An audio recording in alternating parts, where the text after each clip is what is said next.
قربانی کے جانور وہ کل بروز قیامت وہ سواری کا کام بھی دیں گے، پل صراط سے پار لگانے میں وہ کام آئیں گے۔ تو جو الحمدللہ، اور یہ شعائر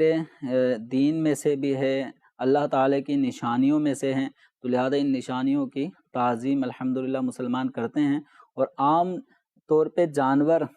کوئی بھی جانور ہو تو بے زبان جانور کے ساتھ اچھائی بھلائی کا سلوک دین اسلام نے اس کی بھی تعلیم دی ہے۔ بالخصوص جو قربانی کے جانور ہوتے ہیں یہ پھر قابل تعظیم بھی ہو جاتے ہیں، تو ان کو اذیت نہ پہنچائی جائے، ان پہ سوار نہ ہوا جائے، ان سے کسی قسم کی منفعت حاصل نہ کی جائے کہ ابھی قربانی میں مثال کے طور پہ بھائی مہینہ باقی ہے تو چلیں بیل قربان کریں گے، اس سے حل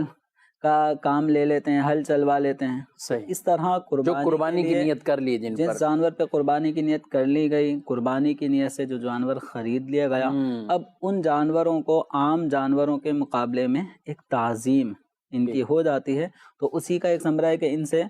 جیسے اگر وہ دودھ والا جانور ہے، مادہ ہے، دودھ اس سے حاصل ہوتا ہے، تو اس کا دودھ استعمال نہ کرے بلکہ اس دودھ کو خیرات کریں۔